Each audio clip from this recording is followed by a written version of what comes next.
Yeah. Yeah, I know. When technical difficulties happen next week and it's no longer Mercury retrograde, I'll have to find another scapegoat, Robert. It's fun to have a scapegoat.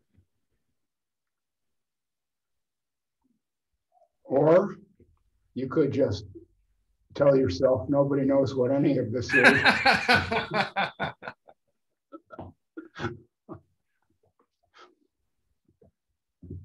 Yeah. Done. Okay. Now I think we're streaming. Okay. All right. Wonderful. Starting 4 minutes late, but that's okay.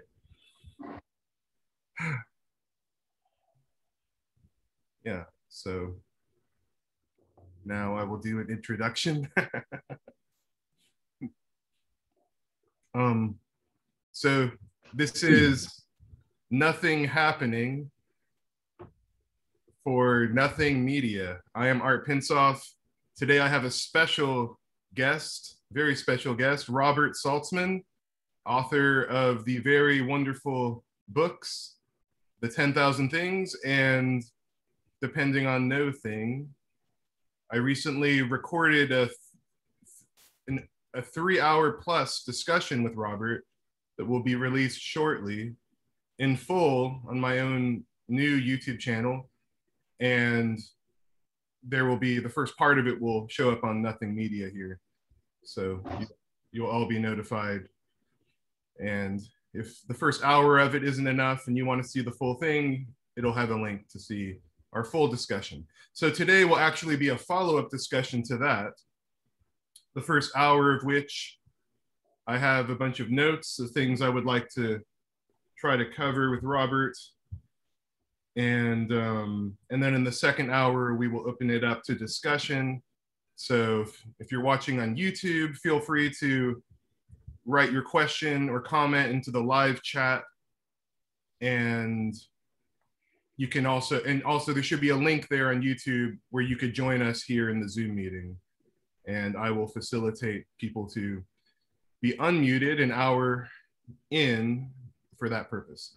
So with that being said as the introduction, I want to say welcome, Robert. Great to have you here. Oh, thank you. It's a pleasure to be back with you again so soon. We had a great chat the other day and left me with quite a few interesting ideas. And I was telling a fan of yours that at first I was really put off by your interviewing style, which, you know, it seemed to wander all over the map. But after I got into it, I found that it was really spacious and helpful in a way that's unusual. So kudos. You're off to a good start here in the interviewing business. Well, thank you very much, Robert. I appreciate that. I really do. And so at the very last minute before our previous interview, after a week of writing down notes, I came up with the first question, which just came to me again an hour ago. And the first question I want to start this meeting with is to ask you, I can elaborate on this if you want, but my basic question to you is, what is duality? What is duality? Yeah. Yeah. Huh.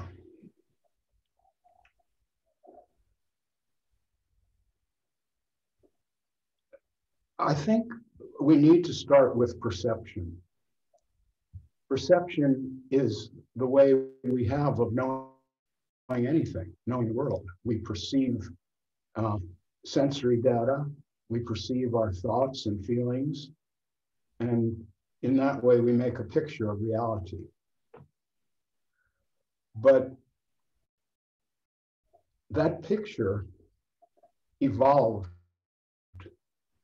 not so that we could know reality, but so that we could operate as the animals we are in the physical space that we inhabit, care for our bodies, get the food and water that we need and all of this. So if I'm hungry and I see an apple on a tree and I reach out and pick it and bite it, So I perceive the apple on the tree, and then I perceive myself biting it, and I perceive the taste of the apple and all the rest of it. That's a construct. It's based on many assumptions that are built into us, that we evolved to carry those assumptions. We don't really know what an apple is. We don't really know if an apple truly exists, except on the animal level. The cosmologists and physicists are telling us that perhaps even the particles that they used to discuss a few years ago don't really exist, but are only probabilities in a field, whatever that would mean. I could go into what that means because I've read on that subject, but that's not really the point here. Yeah. The point is that we are constructing our reality all the time. And this is so ingrained that we don't even notice it. Even if we make an effort to notice it, it's hard to get off that level and to say to myself, I'm looking at a computer screen and art seems to be there, but really it's just dancing pixels. So there's no art in the screen. No, that won't work. I need to now assume that you are there, otherwise we can't really have a conversation. And this is what we do in regards to everything in the physical, emotional, and mental world. We have axioms, we have certain assumptions, and on a certain level, they work. They evolve to work. So what we see is a drastically simplified picture where there is apparent causality. I reach out and pick up my coffee cup, and I say, I picked up the coffee cup. I caused that cup to come into my hand and raise it to my mouth so I can drink. I assume that causality, but that's a simplified picture. The actual causality may lie on a different level entirely, of which I am not aware, and of which I cannot become aware. Yeah. Am I making that clear so far? Oh, yes. Yes, okay. Well, that entire picture depends on duality. For example, there's me and the coffee cup. They're not the same. In order to have coffee, I have to perform an action, a dualistic action. I do something with a cup. So I'm here, the cup is over there, and there's an action that connects us. That's duality. So everything that occurs to us on any level whatsoever is dualistic, obviously. So to take it down to a more basic level, I discussed you on the screen. I'm seeing a picture. I've never met you in person, but I'm assuming that this is more or less what you look like. It's a fair assumption based on previous experience. But really what's happening here on a deeper level of causality is a string of ones and zeros is being produced at an extremely rapid rate that we cannot possibly take in because we did not evolve on that level of speed. And that strings of ones and zeros is describing at every moment what each of these pixels on my highly detailed screen with millions of pixels, how it's lit, what color it is, etc. This is all being generated by a string of ones and zeros. We know this, yes? This is, yeah. Okay. Well, we take that for granted. But 1 and 0 is dualistic. The switch is either on or off. Our entire computer system in this world is based on duality. It's either on or it's off. If there were no duality, if it was just a string of zeros, the screen would be blank. There's no information in non-duality. It's a nothing. It's a non-entity. There is no information in non-duality. There aren't any ones, there's only zeros. It's not 2, it's just 1. There's no information in 1, nothing, it's empty. So when people say that something is dualistic, the question that arises in my mind, and it's been part of my critique of this whole non-dual situation, is there's no information. So what are you talking about? Now, I understand that on a naive level, it's possible for someone to say, well, this is all one. After all, if there were no clouds in the sky, there'd be no rain. If there were no rain, there'd be no trees. If there were no trees, there'd be no clouds in the sky. And you see, Robert, it's all one. It's all one. They say that, but it's a really naive view.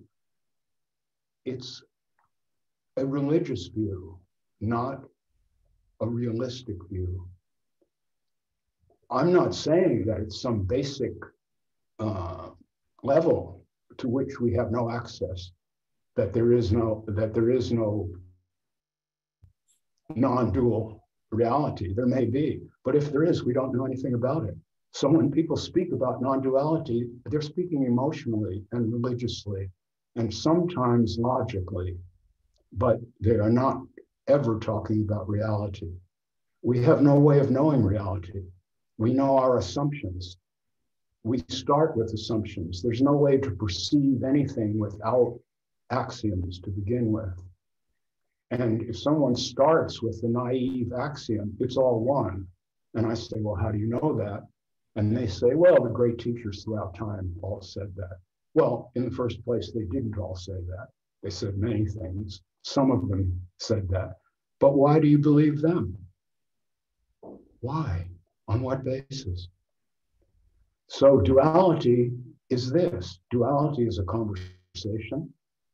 Duality is Robert and his wife are two people, not one person.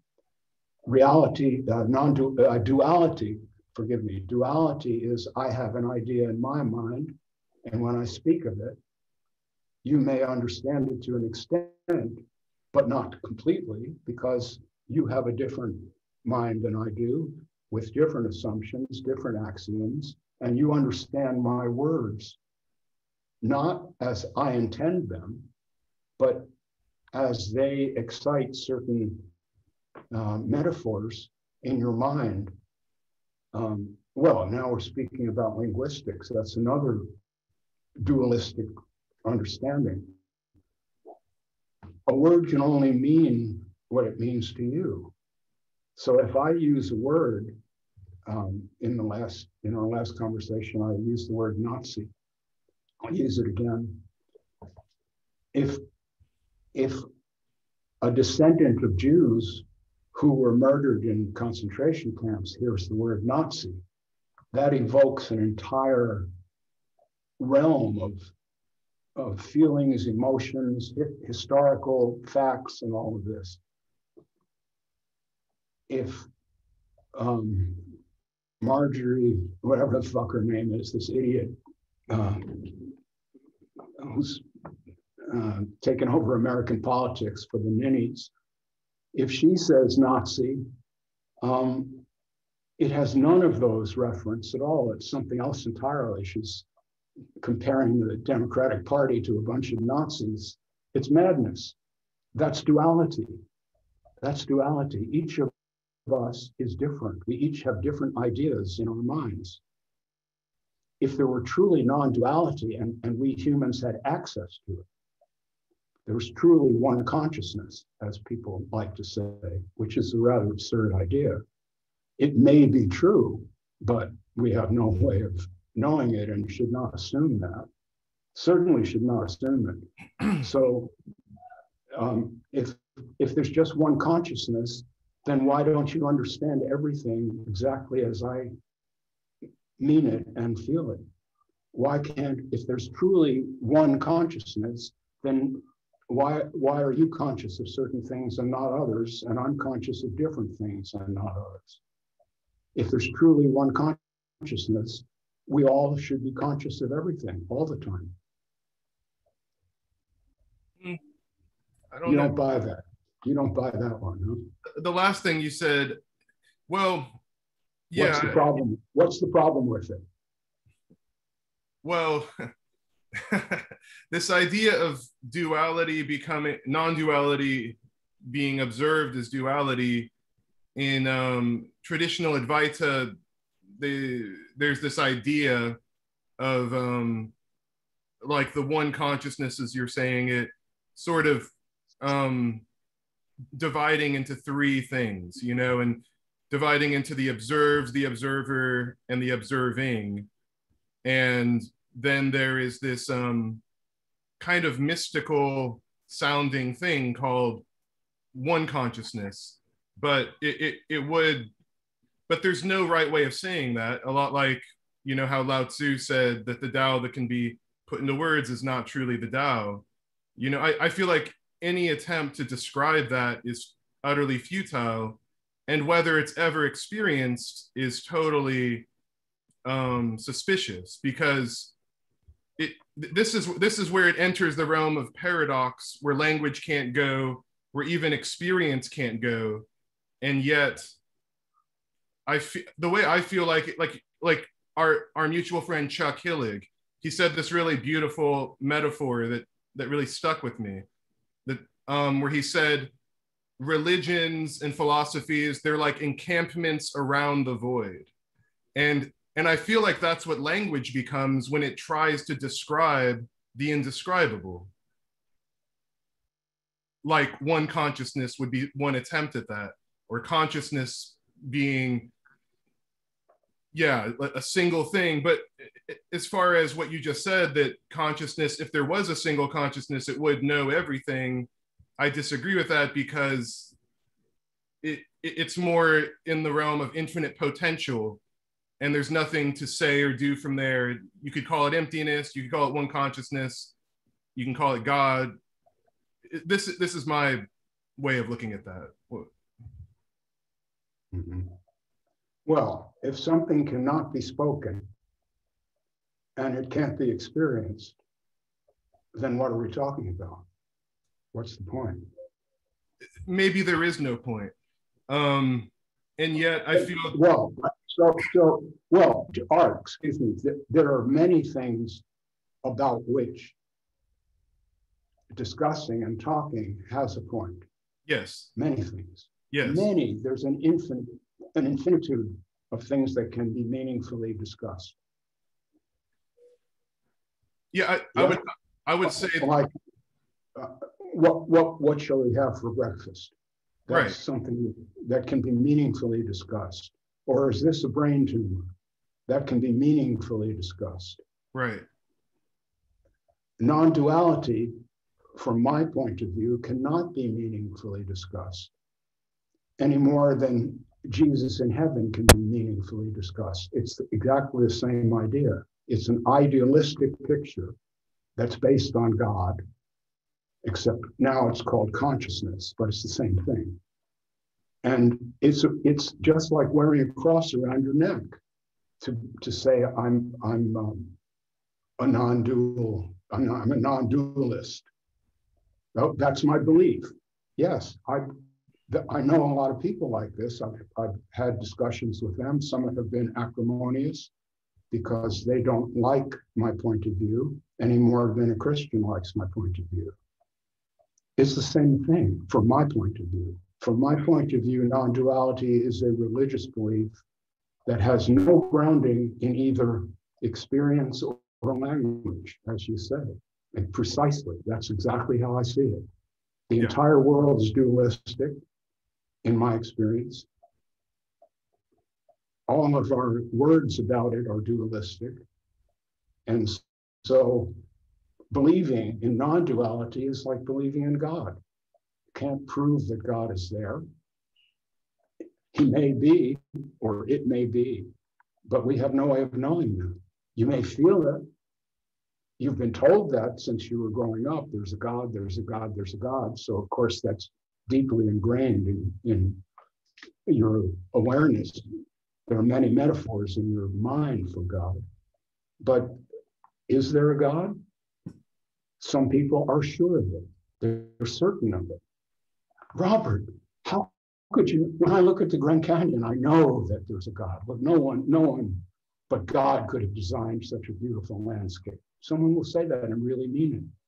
That is just like a non-duality argument. It's the same language, but instead of God, it's non-duality. So I'm an agnostic on non-duality.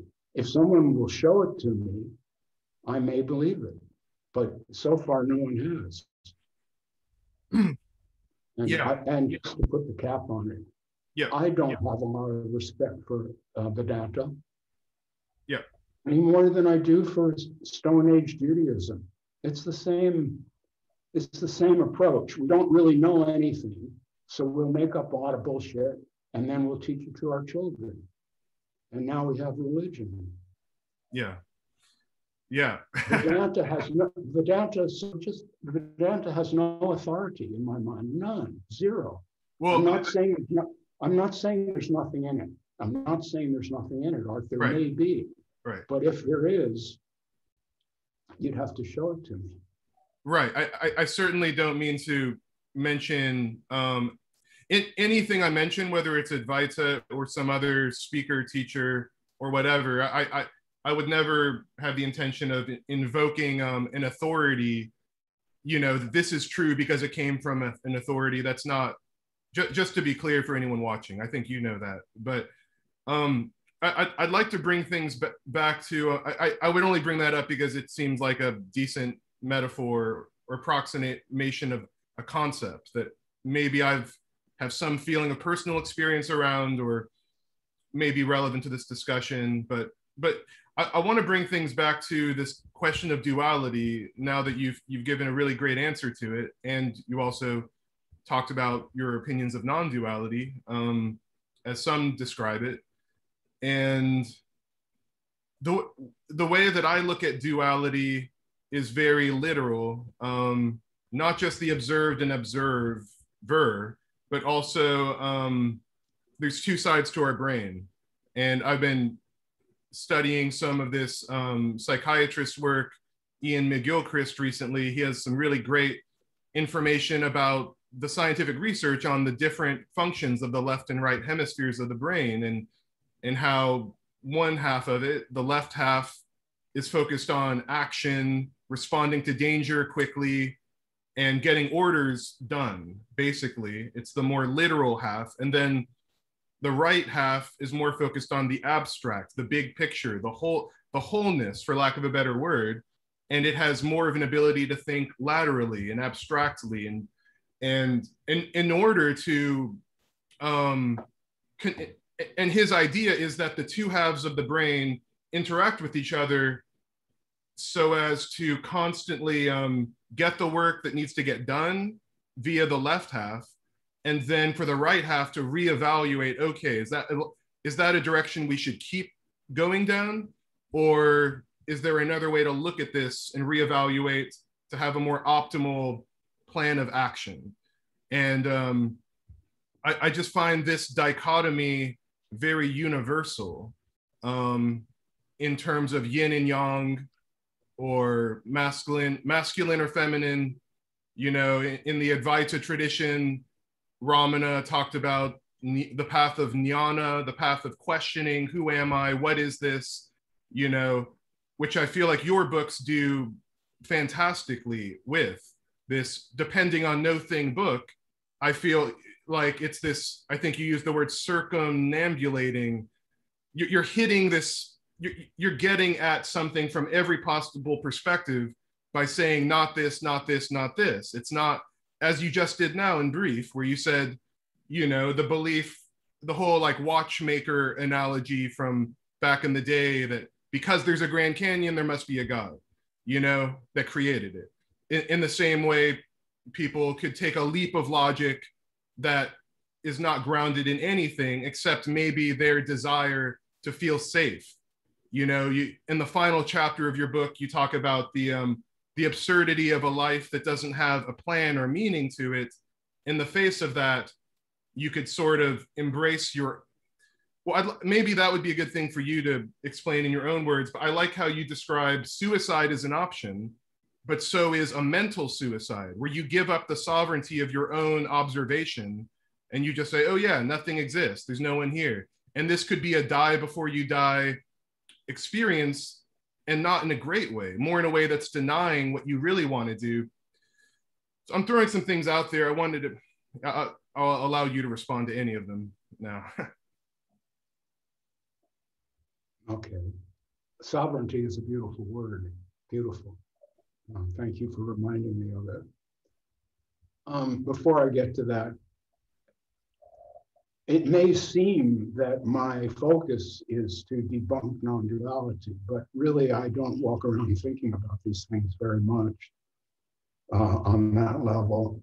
I find myself in this role because some people took, years ago when I said I found myself awake, some people assumed, oh, that means Robert is non-dual.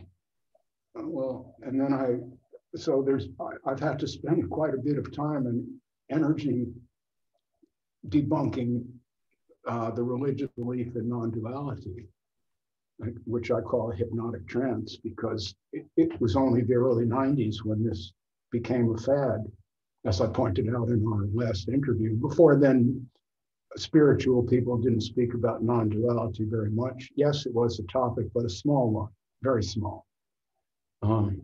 But I saw it rise like a comet and become a brand name. Non-dual books sold like wildfire. Things can't sell like wildfire. That's a silly analogy, but you know what I mean. Yeah. And so it may seem as if I'm obsessed with debunking non-duality. I know some people imagine that, but that's not true. I find myself awake, and what I mean by awake is I don't know what any of this is, and no one else does either. Nothing. Nobody knows what any of this is. If I'm with a group of scientists and we're having these conversations, I find that they are much more open to the fact that nobody knows what any of this really is. Yeah.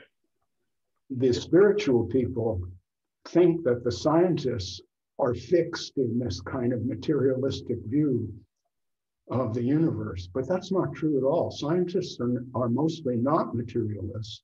They are doubting that anything material really exists at all.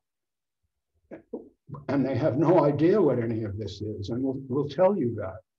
So the difference between the spiritual community, where I have one foot, and the science community, where I have the other foot, is that the spiritual people are hypnotized by a set of beliefs,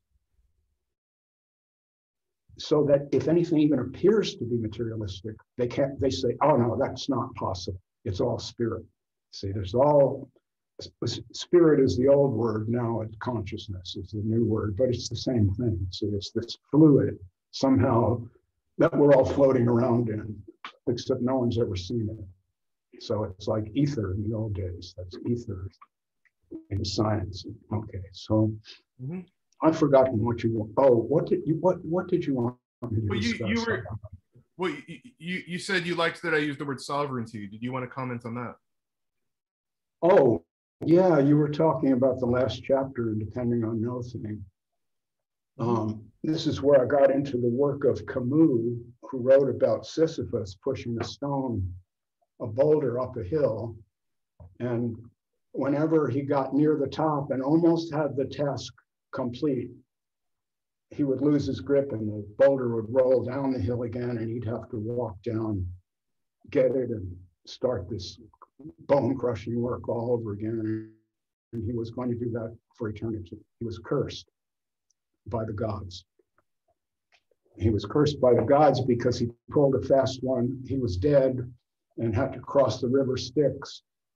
But he told his wife, when I die, don't put the drachmas on my eyelids. The drachmas were put on the eyelids to close them. And then when he got to the other side, Sharon,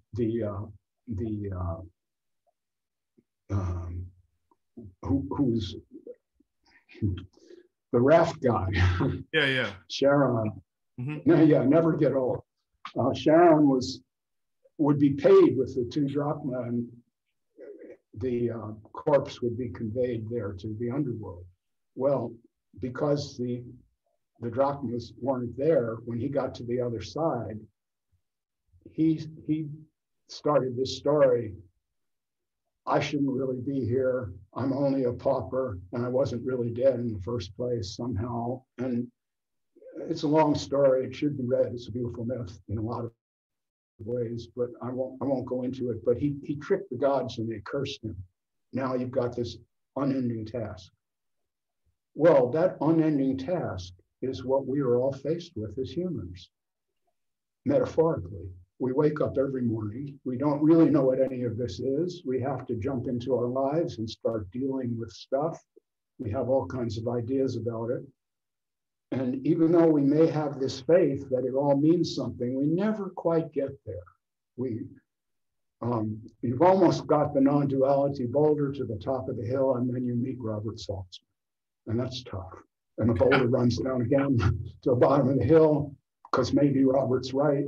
Maybe this is just hypnotic religious belief like Christianity or Islam or any of these absurdities.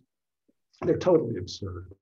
The idea that there's some truth in any of these belief systems is just absurd on the face of it.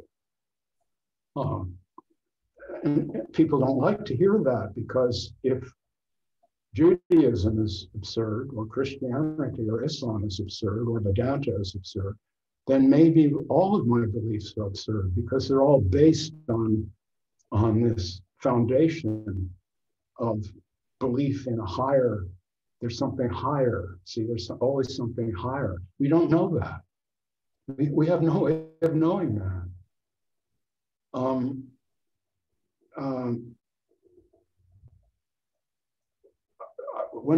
He's someone like Chuck Hillig, he's a friend of mine. He's a great guy, and he's a very funny guy. Yeah. But his approach to this I find entirely circular. It's a tautology, and it can't really indicate anything. He's funny, so he manages to sell this with jokes. And like, we're all camped out on the edges of the void. Well, yeah, what does that mean? Is there a void? From the human point of view, have you ever seen anything entirely void? I don't think anyone has. There's always something. Right. There's never nothing. Right. See, I know this is the nothing channel, nothing, but there's not really nothing. It's filled with content. Right. If it were really nothing, the screen would be blank. And yes. It sounds funny, but that's the void. But we humans can't stand the void, not even for 1 second. Yeah. As soon as we have any even inkling that there's going to be a void, we fill it in quickly with something, a thought, a feeling, an emotion, a belief. That's just the way we are. And when I say I found myself awake, that's what I mean. I understood. I'm not making this. All this stuff is just arising, and I have no idea what it is, including myself. And so now, having realized that long ago, understood it, felt it deeply, when I hear people trying to discuss these ideas as if they were facts, I can't buy it. And the scientists aren't talking about facts. They really aren't. They're talking about a point of view, probability. Yes, it's, for example, the electron, which is a basic particle in a certain way of seeing things, may have no existence at all. It's hard to actually put your finger on an electron, or time, which we just take for granted. It was yesterday and now there'll be tomorrow. Mm-hmm. This may all just be one, say, tabletop, and we're like ants crawling around on the tabletop. If we could just get up a little bit off that surface and look down, we would see it's a whole table, but we're not able to do that. We're crawling around, we can only see what's in front of us, and what's in front of us is the next moment, not last year.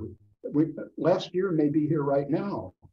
I've had many experiences psychological experiences where I seem to be able to predict the future. Um, many. I mean, but I can't prove it. There's no way to prove it unless you made a very perfect prediction in 3 years from now, a certain configuration of stuff will occur, and you write that down. Okay, the headline in the New York Times next week will be, and I write that down, and then that really happens. That would be a form of proof, but nobody can do that. So people just speculate on time, or energy, or forces, or material, or non-duality. So this is speculative. Right. And the thing that I came to, Art, in being awake, and I know it's audacious to say I found myself awake, but it's undeniable. I mean, I just feel it, and other people around me have told me that. That's how I got into discussing this. I was silent about it for years. I didn't want to. I was doing other things. I found myself awake, and I realized that all of this stuff that people are talking about is nonsense. Every bit of it, all of it. All the spiritual books are filled with chit chat. Some of it's interesting. Some of it may actually relate to reality in some way, but probably not. Probably not. These are human ideas that we need to tell ourselves so we can keep pushing the boulder up the hill and not fall into despair. And that's where the suicidal notion comes in. Camus asked, why not just kill yourself? What's the point? This doesn't lead anywhere. You're going to die anyway. Why deal with this frustrating and painful life filled with suffering? What's the point? And he arrived at feeling there probably is no point. It's absurd, but that's the point. The point is to be able to live absurdity, to be able to enjoy walking down the hill again when the boulder runs down. At least I'm not carrying the boulder uphill anymore. I'm having a nice walk downhill. This is a lot of fun. That's like when you're out in the bar with your friends having a drink or whatever it may be.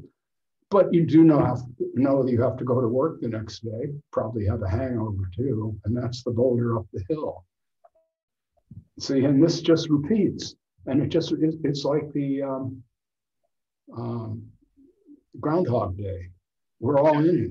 See, Groundhog Day is Sisyphus. It's another telling of that story. The same thing keeps happening, and you just have to either check out or deal with it. That if I may interject maybe on this for just a moment. There's a Velvet Underground song where Lou Reed sings, the song is called I'm Set Free. And and during the chorus, he repeats, I'm set free, and then he says, to find a new illusion. And so this sort of leads into the Sisyphus idea, and you claiming that you are awake, as you said, a bold claim for anyone to make. Are there levels to that? Do you find yourself caught in, oh, wow, that was another dream, and then you're awake? Are there levels of this awakening you have still experienced after this shift where you were laughing on the kitchen floor, as you describe in your first book? Yeah, well, awakening never ends. Right. I've said that. I've said, I think that's the title of, it's the title of a paper I wrote years ago. Yes. In fact, that's how John Troy got me on his radio show to begin with. He read this on the internet and invited me to be interviewed. That was my first interview. Awakening never ends. When I say I'm awake, I mean it in an entirely human way. I mean, as a human being with the mind that we humans have, this is awake, is you have not concluded on anything, and you never will conclude until you die. This will be the boulder pushing the rock up the hill. And the truly awake person enjoys the boulder, is not trying to get it to the top of the hill exactly, because he or she knows that that's not possible. You will never really know. We will never really have the answers to these deep questions. They're not available to us. Our minds did not evolve for knowing truth. They did not. And so they cannot know truth. What they can know is chit chat, and they can cling to it. And then what happens, I study cognitive science as a psychologist. Cognitively, what happens is these patterns of knowing anything, knowing what a word means, exist on a physical level in our brains. I mean, that can be pointed to. There's chemistry going on in structure. The more experiences we have with something like that, the more those metaphors build up. And then they blind us, because as soon as we hear a word or see an experience, see something visually or whatever it is, those things are triggered. And they're highly attractive to new information that tends to strengthen them. And they're highly resistant to information that would take away some of that structure. You don't like losing structure. You like to add to structure. On the cognitive level, this is the confirmation bias. Confirmation bias is when I'm presented with information that adds to these attractors in my brain, I accept it. But if the information tends to remove some of that structure and make me more blank, I tend to reject that. And you pointed out a few minutes ago, I didn't pick up on it, but now I'm reminded of it, of the insecurity that we all feel, and we want something to believe in. We want some way of being grounded. We all do. I do. I like to be grounded. I like to believe in things. The difference between the awake person, I'm not just speaking to myself, other awake people I know. The difference is that the awake person never takes it for granted. You don't take it seriously. You just say, this is the way I am.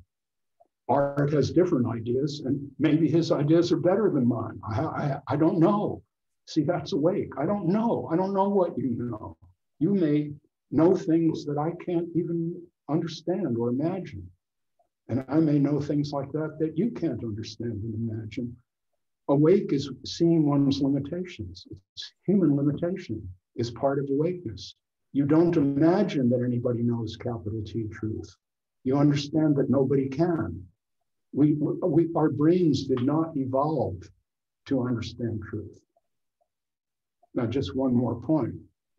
The non-dual buff will now say, well, Robert, you keep talking about the brain. You're a materialist.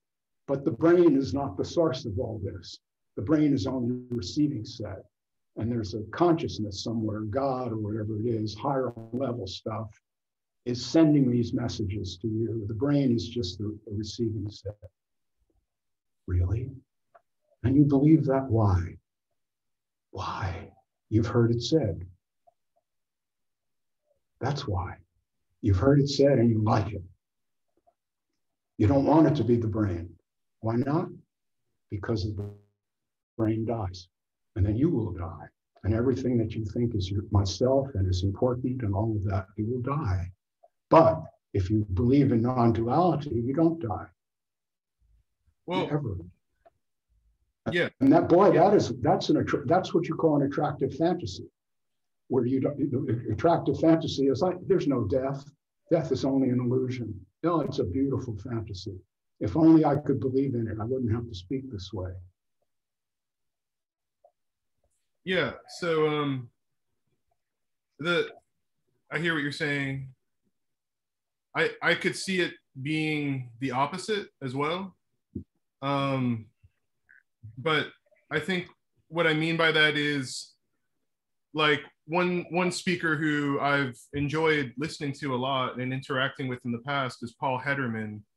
And he comes from a 12-step background. As I'm not sure where, if he had a lot of different mentors, I guess, but he doesn't say he's from any lineage or anything like that. But he likes to call himself like the hose, and the water flows through. The idea of being the antenna, or the brain being the antenna, to me, it could be very well what you're describing as, it could give this feeling of, oh, I'm afraid of dying, and being just this. And so this gives a feeling of hope, or maybe even glorified importance, you know, that, oh, I'm bigger than the body. I'm something bigger than that. And the body's just receiving information from what I really am, which is God or universal consciousness. But in the other sense, I think about surrender as being humility. And it's the same humility I see in science as you're describing it, where it's never landing anywhere. And there was this question, we're not quite at the point where I want to transition to other people's questions, but I do want to bring this one up because it relates to something you said about bhakti, that I guess your friend Carol shared with you and me this morning. From your talk with your mentor, Robert Hall, you said, I have bowed often in my heart to what I could not say. That's my bhakti shadow. If that is a quote of yours, does that ring true as a quote of yours? Is that, and could you explain that? Yeah, but to correct something there, Robert was not a mentor of mine. Oh, I apologize. He was a friend. No, it's fine. No, it's fine. I don't mind having mentors. I've had them, but Robert wasn't one of them. Robert and I are dear friends. Okay. And this was a conversation that Robert and I had that I recorded when he was dying. And most of it needed to be edited out because there were a lot of confessions of various things that other people shouldn't know about and things like that. But I kept the gist of it and put it on my page years ago. And Carol saw it and loved it. Yes, Robert was a bhakti type. And he and I were quite different in that way and influenced one another in certain ways. But what I said is that I often bow to something, but I don't know what it is, but it's my bhakti shadow. So although I don't believe in God, I am not willing to say Robert is the most evolved presence in the universe. There may be something quite a bit larger than good old Roberto here, and I understand that. And so if I have a feeling, I'll give you an example. Sometimes I will walk along and have a certain feeling will come over me, and I will feel, thank you. And I don't know whom I'm thanking, but I'm assuming at that point that there's duality, that there's something not my mind, and it's doing what it did to give me that feeling, and I'm thanking it. But whether that it really exists in some palpable way or not, it's a mystery to me. But I do have these feelings. I mean, I can be moved to tears by a Chopin melody. That doesn't come from nowhere. Obviously, there's something going on here. I'm a skeptic, but I'm not one of these angry skeptics. I'm not an atheist. I just don't know. I don't know about any of that, and no one else does either. And see, that's the point where people don't like it. If I say, I don't know, that's fine. Then I'm just an ordinary idiot. But if I say nobody knows, then I'm not an ordinary idiot. Then I'm a major idiot. Yes. And so all of these non-duality discussions are meaningless to me. I tune out on them. I have no interest in non-duality. No interest in it. It means nothing to me. It doesn't go anywhere for me. I don't care about it. It's not what I care about. What I care about is the things that I can know about. And that's not one of them.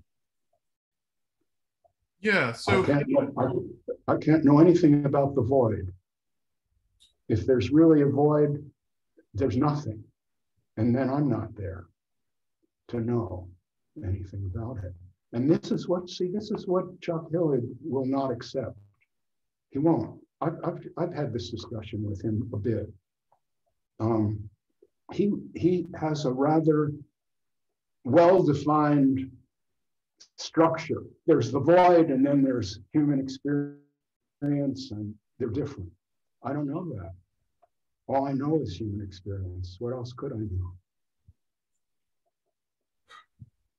Right. What else could I know but my own experience? How could I possibly know anything outside of my experience? You can't. You can't. So thank you. See, you're really a bright guy, and I knew that. That's why we're spending this time. It's great hearing that from you. You can't. That's right. You can't know anything except what you personally experience. Your knowing, any knowing is your experience. It's not a fact. It's your experience. There may not even be an apple on the tree, as we were talking about. There may not be a tree. That's what we perceive. We evolved to. It's a movie. Everything that we perceive is a movie that the brain is making. Right. Yeah. Yes. And can we take that one step further, or maybe this is the same step, really? As you said, it's just a movie that the brain is creating, or the body, or whatever it's creating it. It's happening on its own. And then, I guess, as Michael Markham likes to say, the sense of self, or the me, comes in downstream from this thought stream of thoughts. And so there is no me, there is no art, there is no you, Robert. There is just this phantasmagoric emergence of senses and then meaning making that the brain is doing all on its own, and that we share as a part of a culture with common language and stories and in a common environment to a greater or lesser degree. So this gives a sense of it, what Michael Markham calls the objectified consensus overlay. And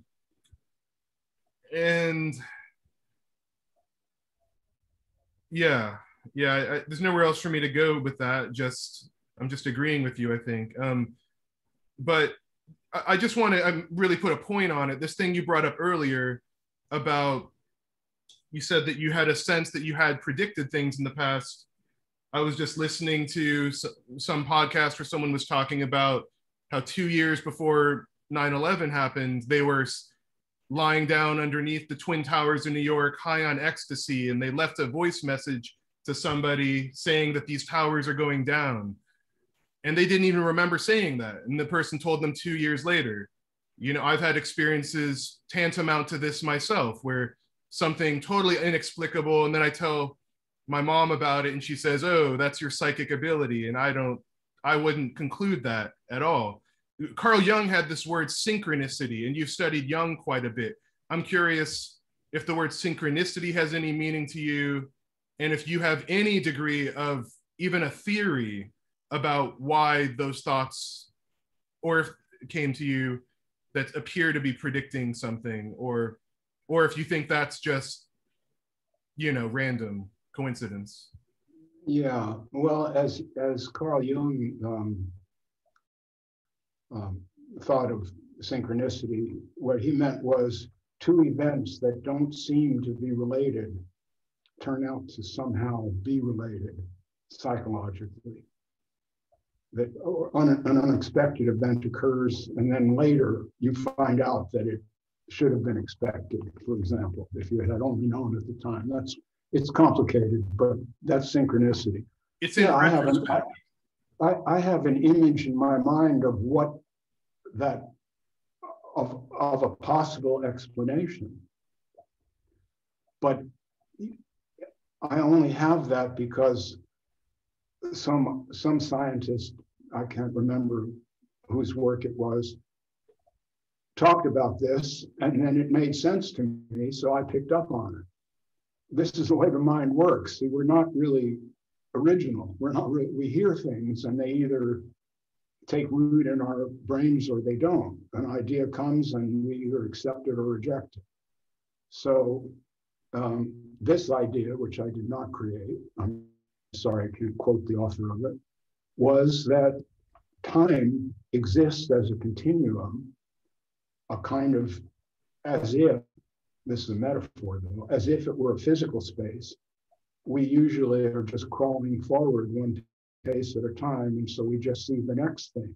But if we could stand outside of that somehow, we could go back and forth in time. And so the past is not dead, according to this theory. It's still there just as much as it ever was, except according to this idea, our limited human awareness is not really capable of exploring space-time in that sense. Space-time is vast. I mean, when we just think about the one universe that we know about, it's vast, it's infinite. And then there's the idea that there may be an infinitude of universes, like soap bubbles, that are constantly forming and bursting, and our universe is one of those bubbles. And each time we reach a decision point, a new universe bubble comes up, and this is many worlds theory. So when scientists discuss this, unlike the non-dualists, they are not sure of their ground at all. They know it's a theory. They don't say they're speaking truth. See, I'm just going to finish the non-duality thing once and for all, and then discuss something else, I hope. Anytime you see a capital T on the word truth, later for you, baby. Yeah. It's that simple. It's really that simple. There's no truth like that to which a human has access. No truth. It's not possible. We can't stand outside of our brains and our minds. And I'm not saying the mind and the brain are the same thing. I don't think they are. That's another topic. But we can't stand outside of our brains and minds and know it's true. We cannot. So when you say, you use the phrase universal consciousness, you say it, words just kind of tiptoe off your tongue. But what do they mean? Nothing to me. Something to you, I guess. It means nothing to me. I don't know what it refers to. Well, nothing. I don't know. I don't know if I said that earlier. That's not something that has a lot of significance for me, those words, but we've got the videotape. Well, we can go back and yeah, you'll see. You did say that. At least I think you said it. No, I probably did. I probably did say it, and I probably did say it. That's interesting. I mean, no, I agree with everything you're saying. I feel like in lieu of there being a capital T truth, there not being any capital T truth, the enjoyment of our lower T truth or lower L lies to each other is where the fun of life is. This is what I just think of. This is what I think can only be described best in poetry, as just kind of dancing colors, where the truest things we could come up with will be seen to be utter, nonsense 100 years from now or less.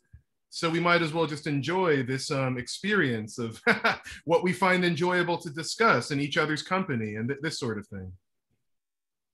Yeah, well, I agree with all of that you just said, except I don't enjoy speaking with people who have their minds made up. Right. I really don't. Right. It's so boring. It's just horribly boring. I can't stand it. In fact, when someone starts talking that way, I'm out of there. Really am. And that's why years ago, I took all these gurus to task who were sitting there spouting truth, and had all the admirers. I just, come on, this is childish.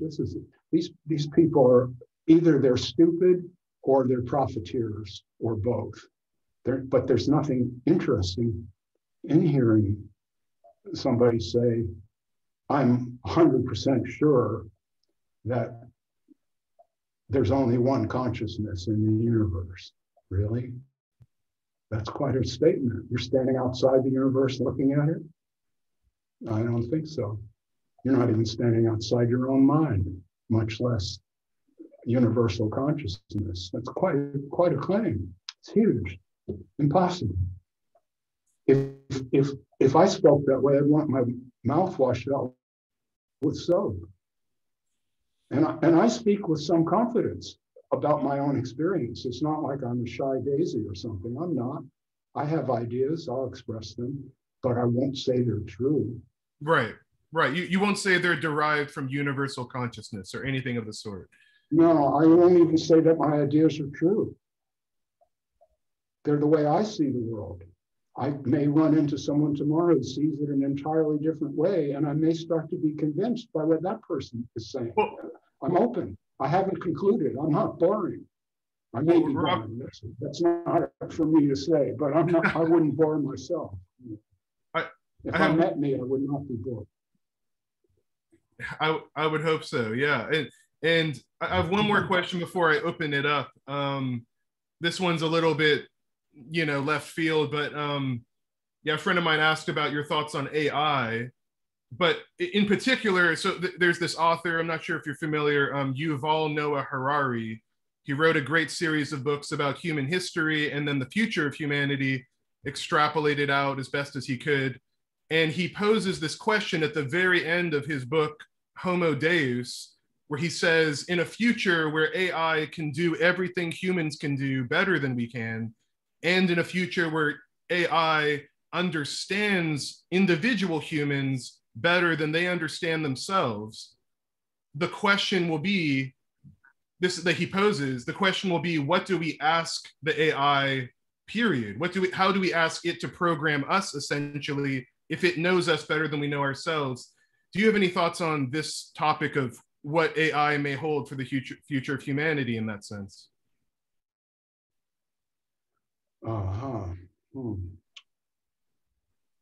Well, there's an assumption there that a lot of AI people have, that an artificial intelligence will be able to do everything that a human can do. Yes. And I'm not sure about that at all. There are AIs already that can do many things better than any human can do, like play chess or Go, for example, yeah. or diagnose an X-ray to see if there's cancer in the lung or not.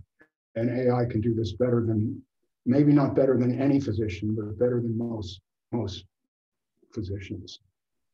An AI can sort through millions or billions of photographs and identify someone by name. No human could ever attain such a task, ability to do such a task. So, but, and this is a very big but, it may seem that the AI is doing something that a human can do, but doing it better. Yes, but it's not doing it the way that a human does it. The AI, artificial intelligence is not the same as human intelligence. It's based on the rapidity of calculations. It's based on being able to calculate these ones and zeros at a blindingly fast speed that we can't even imagine. Our brains are not capable of that, but they're capable of things, many things that AIs are not capable of right now. And there's no reason to think that an AI ever will be capable of them, may learn to imitate them in an AI way. But do I really want an AI to show me how to love? Why would I want that? For what purpose? For what see, then I'd be in the matrix. And right now, see, I'm not in the matrix. A lot of my friends are, unfortunately, but I'm not. That's what I mean by awake. That's exactly what I mean by awake. I'm not hypnotized by all of this, the show. See, the show. Right. The show. Well, and see, what AI is doing so far is a show. We've got these artificial worlds that we can walk around in, but they're not real worlds. They're just a string of ones and zeros. That's all they are. Well, I think that's just ones and zeros. Now, you just when you talk about one consciousness or one overarching consciousness, it is possible that the universe is conscious in a certain sense, because if you take a particle like an electron, it has spin either up or down, either plus or minus. And that sounds like ones and zeros. And it sounds as if information could be encoded in those electron spins. We don't know that, but that's a possibility. And that's why I don't rule out when somebody says the universe is conscious. I'm not ready to believe that, but I can see, even in my limited scientific understanding, which is quite limited, I can see a way that that might be possible, that information could be encoded in what we perceive as particles, which are really just probabilities. And maybe that's the way our brain works. We don't know. We don't know. So right now, AI and human intelligence are really on divergent paths. The AIs are just becoming better and better at imitating, but they're not becoming human. Yeah, right. They Yeah. can imitate. They can imitate. They can imitate. Alan Turing got at this back in the 1950s. I guess you're aware of all that. 1950s. Yeah. So if anybody's watching this and wants to look into AI, the place to begin is with Alan Turing. He invented it, and he's the guy. And you can read Turing's stuff and really get down to the roots of this in a good way. I know a lot about Turing. I've never actually read what he wrote about it directly. Yeah, that's maybe I should. I guess I should. But yeah, I have different opinions on everything you said. But I don't necessarily want to continue down this topic. I really appreciate your response on this topic. And what I'd like to do at this point is open up the discussion to other people and what they want to talk about. And let's see, beginning with somebody in the YouTube chat, which has been very active. Michael Riley made a point that awakening also never started. And he has awakening in quotes and started in quotes. I was wondering if you have a comment on this idea of, yeah, awakening. Was there actually a moment where you were awakened or awake? Or what's your reply to Michael Riley? Yeah, that's that kind of cookie cutter spirituality. It's a statement that can't be verified. How does he know that something never began? You know that how? Right. It's one of those traditional, going back to Vedanta type sayings, that reality is that which has no beginning and no end. Yeah. Yes, exactly. That's it. So people see this is mostly what I've been trying to indicate in this conversation and in the previous one. That's what I call it, a hypnotic trance. This person has heard these words and now they're true. And there's no way that they can be verified that I know about. And if you ask this guy, how do you know? I don't know what he would say. But he's asking me, how do I know that awakening never ends? I know it as a human being. I'm not talking about the universe. I don't know about the universe. I can't stand outside of it and look at it. I don't know about absolute truth. I don't think there is any that's available to us. I know that in my experience, there was a time in my life when I was baffled, entirely caught up in my personality, and troubled all the time by various problems and things. And then this awakening happened and all that went away. And everything is just as it is. And that's okay. That's what I mean by awake. That in this moment, things are as they are and can't be any different, including what I think, feel, and otherwise perceive. That's Robert. Robert is this. There's a problem with that statement. Maybe we can talk about that later. It's well, yeah. I don't want to complicate this. I think so this fellow is making a statement, a declarative statement. Nothing ever began. Yeah, and you know that how, Charlie? How? Tell me.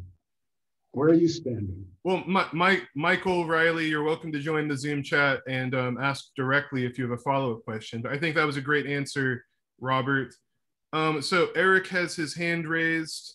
So I'm going to ask Eric to unmute, and he's going to ask you a question directly. Hi, can you hear me? Yes. I hear you, Eric.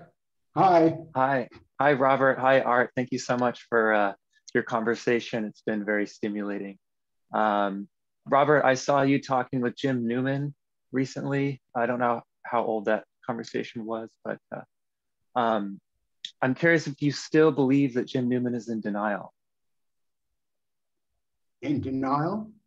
Yes, I think that there was the suggestion that Jim Newman and non-duality followers are in denial of somethingness that you're sort of alluding to.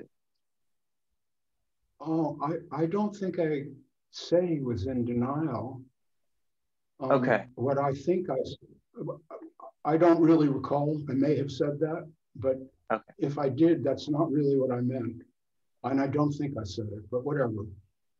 No, what I think is that he inherited this jargon from Tony Parsons and just uses the jargon, and that the jargon obscures a lot of fine points so that he doesn't really hear other people. He's just totally convinced he's got this point of view and that's it, and he's got the words for it. And the way that he has of describing it doesn't leave any space for doubt to enter. See, it's just jargon. So I don't know if that answers your question. Yes, it does. Thank you. I had one other question, if I may. I'm sort of wrapped up in non-duality, and I appreciate you sort of suggesting that you're kind of a bump in the road for someone on that path, or maybe the end point on the road for someone wrapped up in non-duality. But I'm stuck with this feeling that there can't be free will if there's at the core, if there's no center, if there's no core, if it's really emptiness, then there's no free will. So how do I go about changing myself or altering negative habit patterns? Or do you know what I mean? Yeah, I know what you mean. I think very well. I don't think there is any free will in the sense that you mean it. I think we do what we must, and we feel what we must feel, and that's life. We want there to be free will because we think that this moment needs to be fixed. There's something unsatisfactory about it. This is what the Buddha was teaching. What he was saying when he said all life is dukkha, that's been translated as all life is suffering. But actually the word dukkha does not mean suffering. It means unsatisfactoriness. So there's something about life in each moment that's unsatisfactory. That's why you say, if there's no free will, how can I fix this? You can't. You have to live each moment, and that arises. You're not the doer. You're not making your feelings. You're not making your thoughts. They come to you. They come to you from outside somewhere or inside. I don't want to, that's complicated. But like non-duality, you didn't dream that up, right? You heard it somewhere and it rang a bell and you're interested in it, and that's fine. I don't mean to discourage you, but it's never going to provide free will, however much you study. In fact, non-duality, as I understand it, is the death of free will, the absolute death of free will. There's no, if we really take the non-duality entirely seriously, as if it were just the way things are, which I doubt, but if it is, if it's all one, then how are you going to stand outside yourself and fix anything? You can't. So to borrow a metaphor from Rupert Spira, who maybe got it from Ramana Maharshi, the screen and the projector, we are the screen that's not affected or not changed by what is projected. No, I don't say that. I know about that metaphor. That's out of Vedanta. Yeah. No, you're not the screen. You are not separate from the thoughts and feelings. They are you. you're not this blank screen and these thoughts and feelings exist somewhere in ideal space and they're projected onto you. That's a silly idea in my view. That's Would you say a Vedic idea. I don't buy that. It's a metaphor that doesn't really refer to something real. Okay. How I experience it is my thoughts and I call them my thoughts, but that's language. They're just thoughts. They're not mine, but when they arise, that is me. What I am is my feelings and thoughts and perceptions. What else is there? I mean, that's all I have access to. That's me, that's Robert. And you have different thoughts and feelings, and that's you. So there's a beingness of it, but there's not a labeling or an ownership appropriating of it. No, there's not a being inside us. This is being. It's not like you have a little guy in your head that's doing this. This is you. There isn't anything inside of you. It's not like nested boxes like these Russian dolls or something. No, you are. This is it. This is it. There isn't any inside and outside that we know about. I mean, there may be, but if we really, what I'm saying is, if we look deeply at experience, it's easy to understand that we're not making it. I don't know what word I'm going to speak next. You ask me a question and then now this is coming out. There's not a little Robert in my head constructing these ideas. I mean, they're just coming. I have no idea where this comes from. And I had discussed this with Art a couple last time. I just speak. Even though I know that I'm being judged, this will be seen on video and all that. And there's no Robert to intervene and cut me off at the pass. This is just the way it is. So there's a kind, in awakening, there's a kind of freedom. That's what Lou Reed was talking about in the song. There's a kind of freedom, but the freedom may be insulting to some people because I call it my mind, but it's not really mine. I just speak my mind. And other people take it the way they take it. Some people like it, some people hate it. Some people want to nuke me out of existence for saying these things. They really do. It's true. It's amazing, shocking, but there it is. Well, Eric, thank you for the questions. Thank you both very much. Thank you. Thank you, Eric. It was a pleasure chatting with you. Likewise. All right. Yeah, and what I really love about that Lou Reed lyric is he says, I'm set free to find a new illusion. So there's a humility in there too, that he's not claiming to have the answer or have found truth. It's just, Well, so now I've unmuted Jack, and Jack has a question for you. Robert, it's Benjamin Smythe. It's lovely to hear you, my friend. It's been a long time. Oh, thank you so much. Yeah, I appreciate you fielding questions. The other day, you fielded a beautiful series that I appreciated your answers to. And here's where I get stuck. It feels like there's a contradiction between I don't know and no one knows. Can you explain that to me? Yes, I understand. There is a contradiction. If you see that from a certain angle, it makes no sense at all. It's a logical paradox. But the thing is, Jack, everything is a paradox. If we look into it deeply enough, we can see the paradox in everything. The word I is a paradox in itself. What does that refer to? We don't know. Me. Yeah, I know. Exactly. We don't know what that is. But if we don't know what that is. But if I did, how would you know that? If you did know what myself is? Yeah, if I knew what that was, I mean, I couldn't demonstrate that other than being this. Okay, well, see, the paradox here comes from language mostly. These words like me and this, are what are they called? They're not indicators. It'll come to me. There are certain words that are self-referential, so that when you speak them, the paradox arises immediately. For example, when I say this, all there is this. Someone will say, there's nothing but there's all there is this. Okay, but what is that? Mm. So the word saying that means nothing because this is undefined. Well, that is what I'm saying.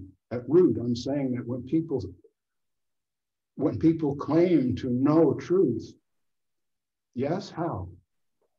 No, I agree with you in terms of idiocy. Like, I obviously don't know, but I don't know how I'd get to no one knows from there. But I hear you say paradox, and the paradox then makes sense to me. Okay, well, when I say no one knows, I am making an assumption. That's true. And it's good for you to point that out. But I accept that. But the point is, there's nothing to say. Words can't even be spoken unless there are assumptions. This is what I was getting into earlier with Art in our last conversation. Cognitively, we need certain assumptions. We need at least a couple of axioms before we can ever know anything or speak about anything. We have to have words, and the words refer to ideas in our minds. Without at least a couple of ideas, we couldn't communicate. Like you and I both know what the word "I" means, except we don't know what it means. That's why I say nobody really knows. Yes, that can be. It's paradoxical. It's circular. I get that. No, I can't really know that, but I can know that nobody can state truth. That seems simple enough because there have to be these axioms at the bottom of it. I gave an example in something I wrote just a couple of days ago. Christians have a truth that they all believe in. And the truth is that Jesus is the way, the truth, and the light. You've heard this, it's in the Bible. Okay. In order to believe that, a lot of Christians do believe it. In order to believe it, you have to have certain axioms. One is there's a God, and the God wants things. So there's two options, two axioms. There's a God, and the God wants things. Third axiom is the God produced the Son by immaculate conception, the human woman. And the fourth axiom is, and the Son grew up, and God gave him the task to die in order to save humans from sin. Unless you believe all of those things, you can't believe that Jesus is the way, the truth, and the light. On what basis? It's like a little shack. Say it again? Oh, it's just like they built a little shack and you just can push it over. Yes, and that's what we all do. That's why I say nobody knows. I understand in myself the process of cognition, of knowing anything. When I went into this earlier. If I see an apple tree out there, there may not be any apple tree out there. Only on a human level there is, because our brains, our animal brains, evolved to make movies out of the energy waves, whatever they are, that's coming from what's really out there, and we have no idea what it is. We just know the movie. Right. Yes. Sweet. Yes. Okay. Thank you for your time so much. Oh, it's a pleasure to speak with you. It really is. It was a great question. Yeah, thanks, Jack / Benjamin. Rick Archer actually had a question for you I wanted to forward. I told Rick about this interview coming up, and he said he wanted to ask you, you've been critical in the past of people who charge money for some sort of spiritual teaching or non-dual or whatever. And, and I guess he had a guest last week who was a single mother that was traveling and didn't have much money, and she didn't want to charge money for her teaching, but she also needed to feed her child. And and then there's another person who I know Rick has been very fond of in the past, who's been homeless for the last year or so, just relying on donations and quite often being homeless, who very easily could have made a lot of money as a spiritual teacher. So yeah, I'm just wondering if you could, and then of course there are people who have no problem at all, like raising their rates every few months. And I know one individual who charges, I think, $500 for their awakening session, and then $200 a week for follow-up clarity sessions, I believe. So I'm just curious what your thoughts are. And so those are two ends of the spectrum. Is there a middle ground? Rick Archer's question is there a middle ground or some ethical way for a spiritual teacher or mentor to charge money, in your view? Yeah, I think there's a middle ground. I don't think that mother needs to be impoverished and just spend her time educating people for free. If she needs a bit of money, okay. My objection to this, which, I should say, Rick interviewed me a few years ago, and he's a nice guy, but we disagreed on this pretty strongly. My objection is when it becomes a business, not if someone, let's say, gives a talk and asks for a donation to pay the rent on the hall or for their hotel room that they needed to travel there and give the talk. That's okay. We're all human here. But if this becomes a business, is what is my focus. I've practiced a profession, psychotherapy. I used to get a lot of money for my hours, lots. Made out really well doing it because I had a lot of wealthy clients. There were timeshare salesmen and such down here where I lived. They had money to burn, and okay. But I also treated some people for free if they couldn't afford it. Those were my pro bono hours. If someone takes that attitude, that this really needs to be given away, but I need to make a living, so I'll charge some money for it, okay. The problem with it is when it comes to spiritual teaching. If I teach mathematics, let's say, and I'm a math tutor for your child, and you're going to pay me $50 an hour to sit with the kid and teach him math. Okay. I'm going to do that as a profession because I'm a mathematician and I need money. But I'm not going to change the mathematics around so that the kid likes it better and wants me to come back again next week. But that's what happens with the spiritual teachers. They may have an insight that goes against what they've been saying, but they're afraid to change because they have a brand. It's like this guy who's been giving the $500 wake-up sessions, and now he gives the $200 tune-ups. If the wake-up session was really good, I think the $500 paid for it, and now you're awake.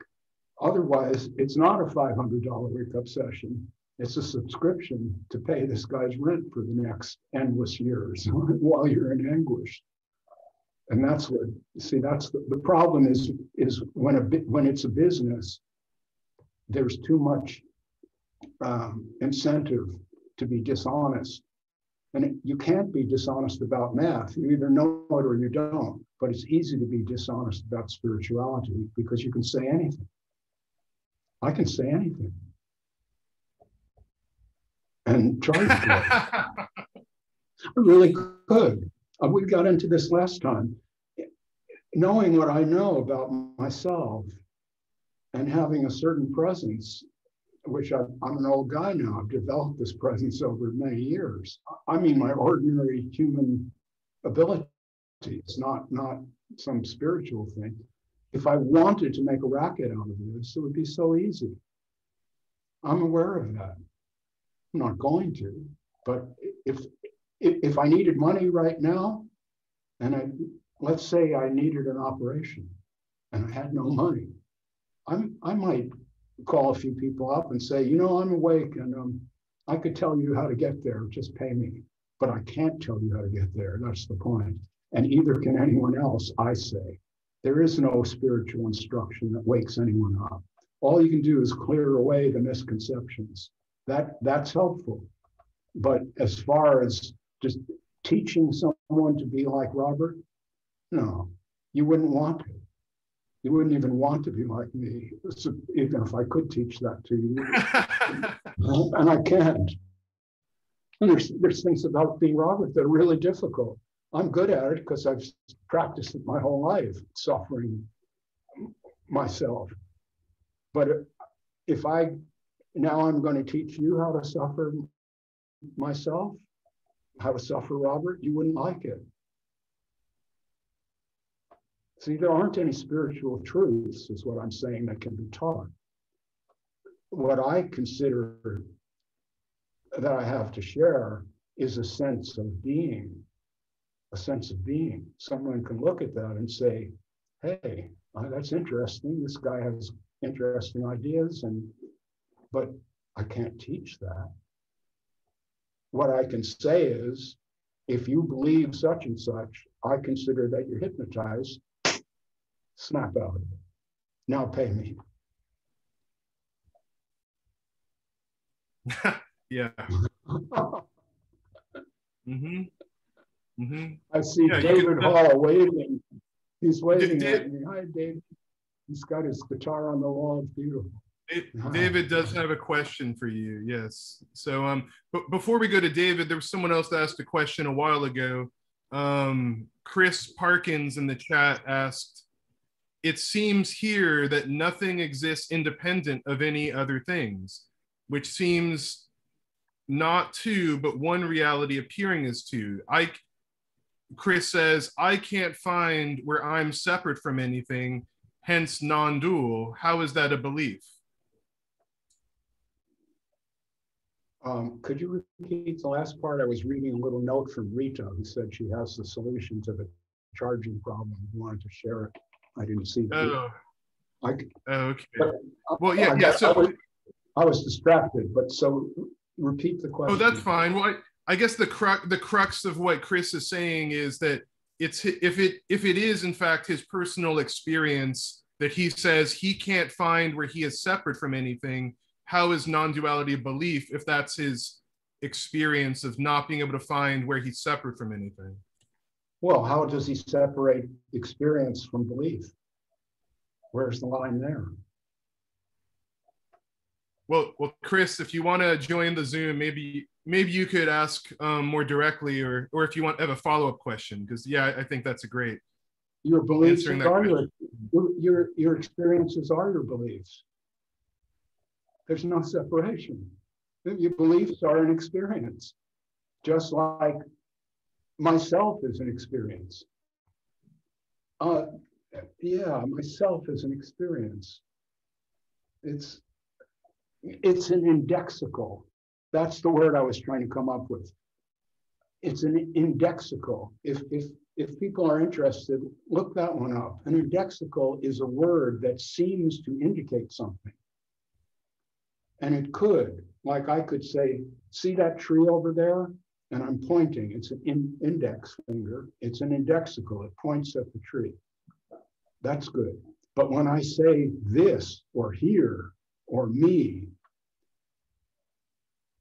that indexical doesn't refer to anything definable. What is this or here or me? We don't know. We can't describe it. We can't get our minds around it. So indexicals are dangerous because they make us feel that we're onto something, but we're really just going around in a revolving door.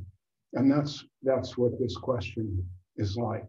He's saying, my experience is I'm connected up with everything. So how can there not be non-duality, Robert? Well, I think you're hypnotized, man. You haven't learned to separate your experience from the world. And you have no way of separating your experience from the world. Your experience could be entirely delusional. And if it were, no one could talk you out of it.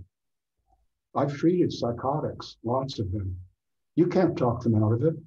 They have a bizarre belief, a totally bizarre belief, and you will be logical. You'll spend an entire hour with them and you go around and around and you'll hear everything. And there might be a very bright person. They'll say, yeah, I get it, Robert, but I'm sure the FBI did put microphones in my shoes.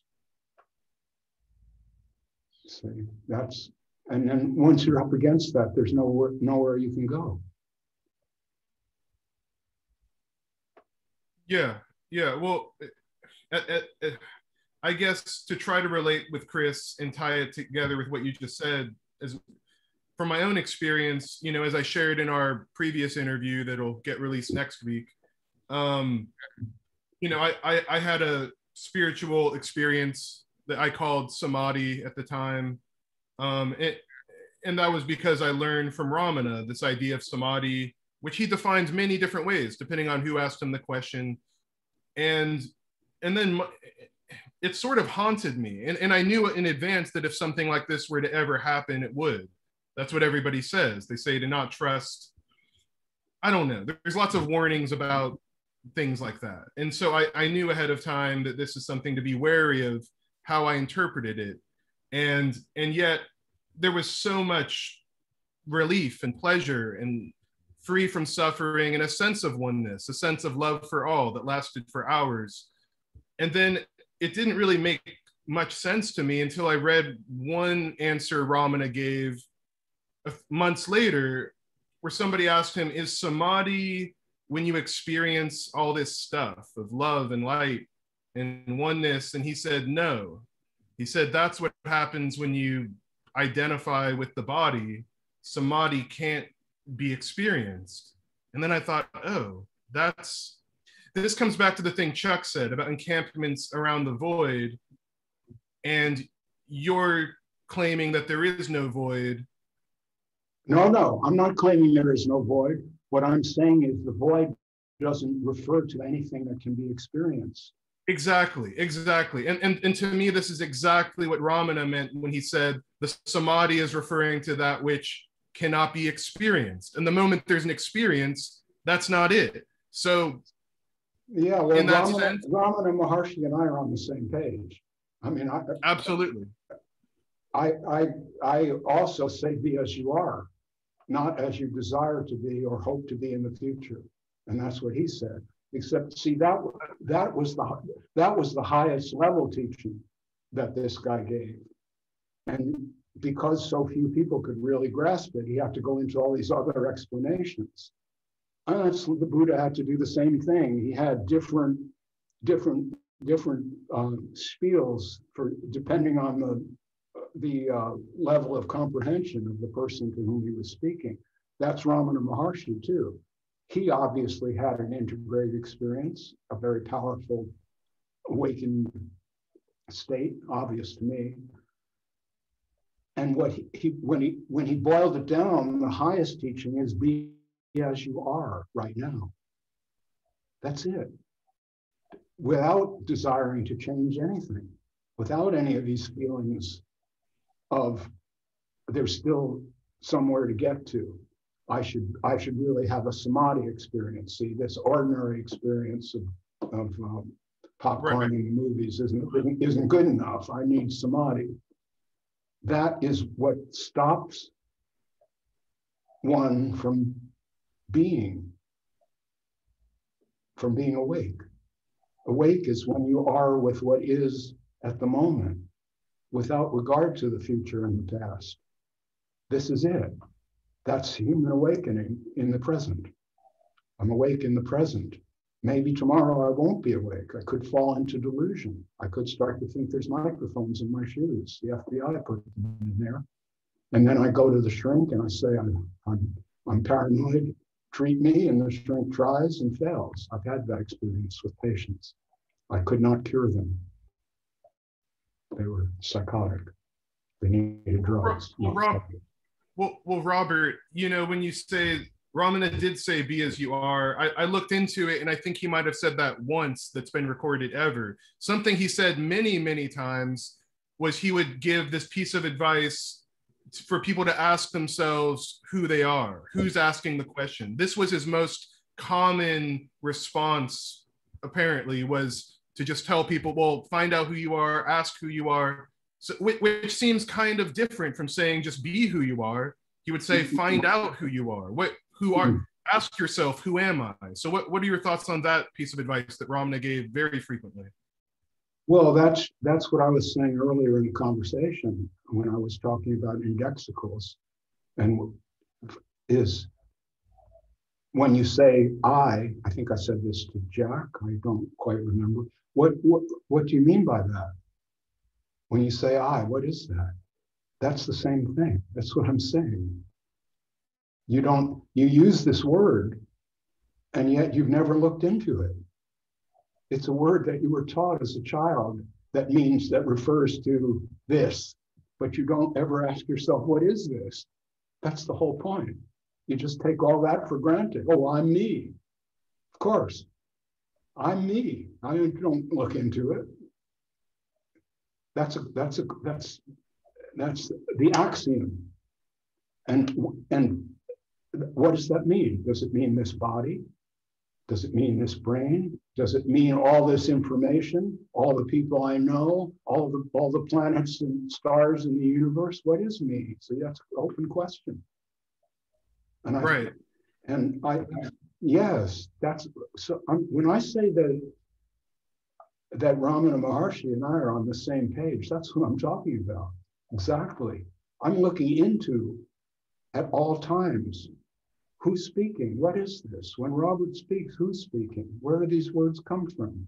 Who am I? What am I? These are questions that can't be solved.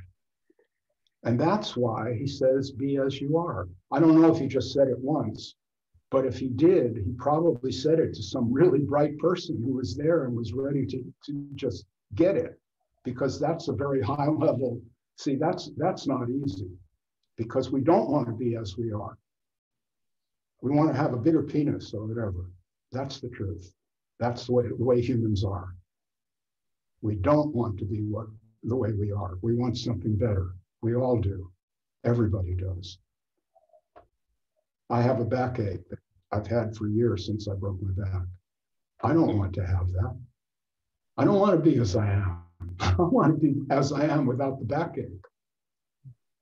I want to be as I am without being overweight or whatever it is. Everyone has a little nugget in there about oneself that really they wish could change into something else. And the truly wise among us, like a Ramana Maharshi, they get over that. They don't feel that way. They just sit there in the diaper and everything's cool. See, and that's what I'm saying about myself. I'm a human being like anyone else. I've got my doubts and fears like anyone else, except I'm willing to just be with them. I don't wish they would change into something else, because I know they can't. They are what they are in each moment. It is what it is. You can't fix it. By the time you notice it, it's gone. You're on to the next thing. So if you're always trying to do the repair work, you're repairing the past, which can't be done. Can't fix it. It is what it is. You see, that's so simple.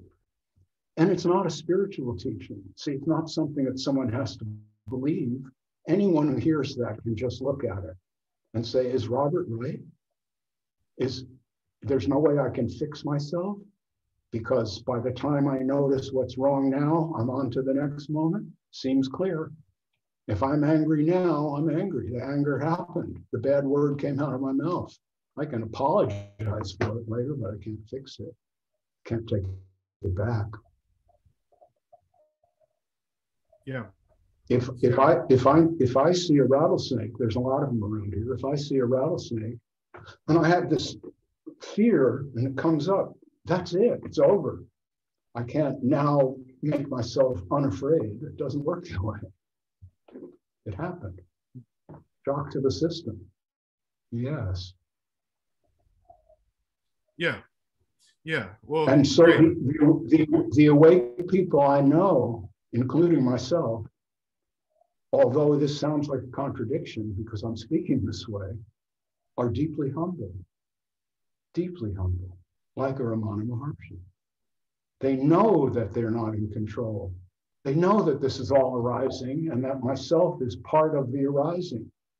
It's not something that you can get a grip on. So that instruction, see, that instruction, find out who I am, that is upaya, that's skillful means, as the Buddha called it. It's a koan. It's giving you a problem that you can't solve. And eventually you keep working on the problem and you get to the point where you say, I can't solve that. And then you're awake in the present. Wow. That's what I'm saying. Without offering it as a teaching. It's not a teaching. If someone is willing to do that work, if someone's able to do that work, wake up every morning and say, who's having breakfast here? Good. You may get somewhere. Maybe you won't. And you don't have to pay me. I want to read, but I want to read what Rita Raja or Raja. Yeah, please. She said, and this is good. Charging the fee is legit. The twist is when it gets institutionalized and a whole whack of BS emerges and seekers end up spiraling down the random rabbit holes. That's it. That's it. That's a really good answer. That's a really good answer. Thank you, Rita.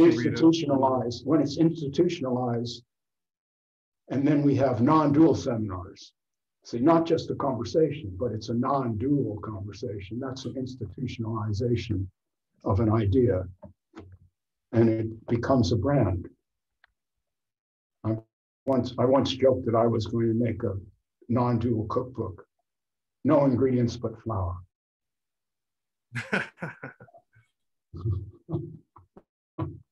Yeah, that would sell. I don't think there'd be too much to eat there. Pretty dry. Be a good coffee table book. Well, so David Hall has his hand raised for a while now, so go ahead and unmute yourself, David, and feel free to ask your question. Oh wow! Thank you so much. And Robert, it's phenomenal to be with you. And I'm not familiar with your work, but I'll start looking more into it. But just a quick question: do you, going back to the concept of infinite potentiality? Are you familiar with anything around other fields of consciousness, like through channels, people that are channelers that seem to go and bring through them information from other dimensions? Is that, I'm sure you've looked into that. Well, yeah, I certainly am familiar with the concept of channeling. Let me say first, it's a pleasure to meet you. I see your guitars on the wall, and it's always, that's always beautiful to me. I love guitars a lot. They're beautiful. Yeah. This is what we were discussing earlier in the conversation about how time may not be a flow. It may be space-time is like an object. It only seems like a flow to us because we're moving through it, but it's there, right? And we're just going, sure, I don't know. People might have access to all kinds of, I was saying I had access to inside information. It seemed to me, I can't prove it, but it felt convincing that I had, say, thought of a word that I had never really thought of before, and then later in the day I encountered that word in something that I was reading, as for an example of out of time. But there's also a reasonable explanation for it also, because how about all the times that I've read words and didn't encounter them later in the day? That would be a contrafactual argument. But in any case, sure, if somebody has information, I don't know where they get it. I don't know where I get mine. If somebody wants to call it channeling, that's a word. Yeah. When somebody says, well, I'm in contact with this other entity called Seth, and Seth speaks, then I just start to think, this sounds a little bit like marketing. It's like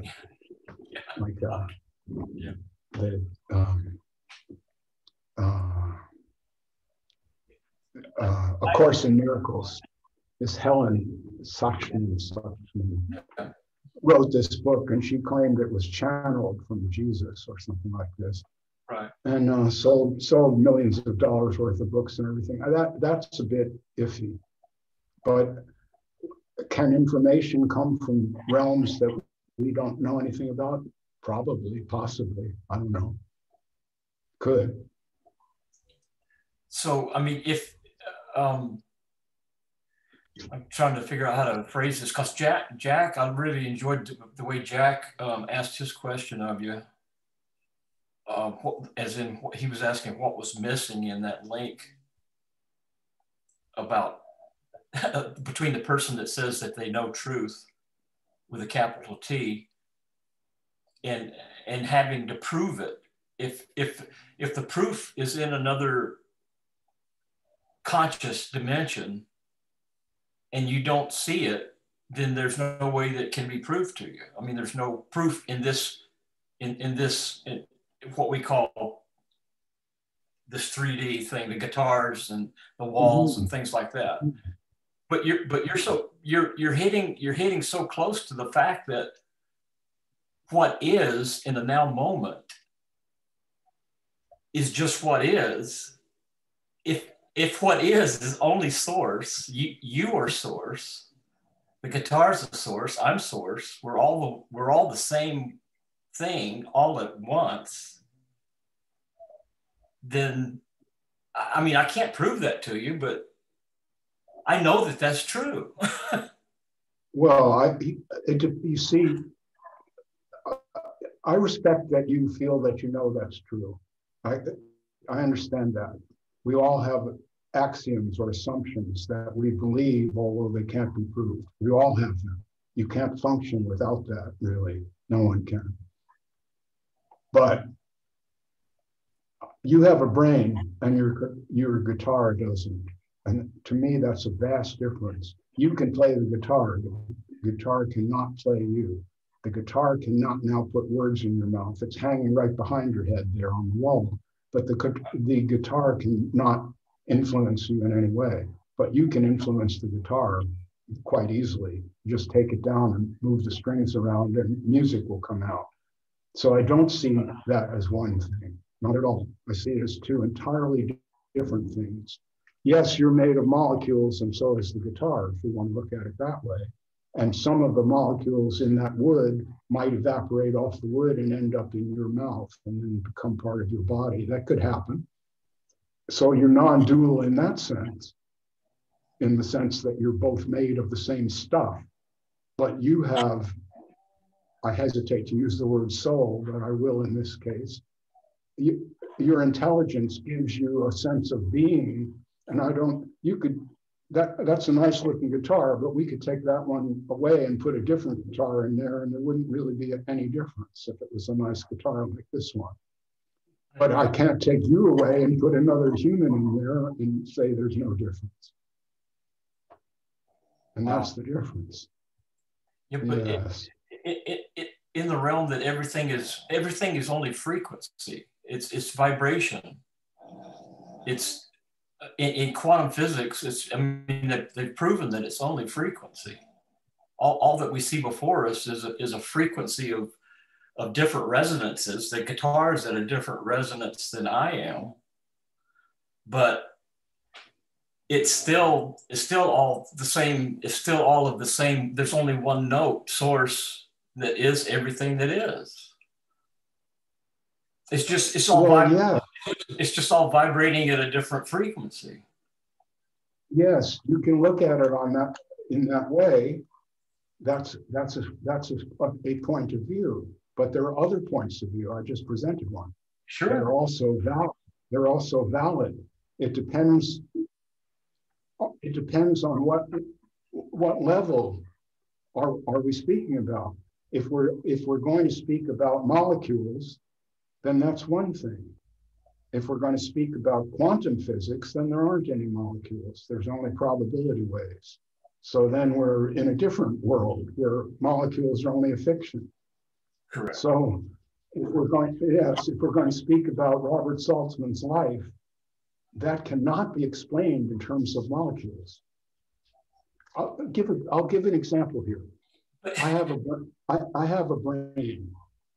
But yeah, but the brain is made of molecules. Correct. Right. Okay.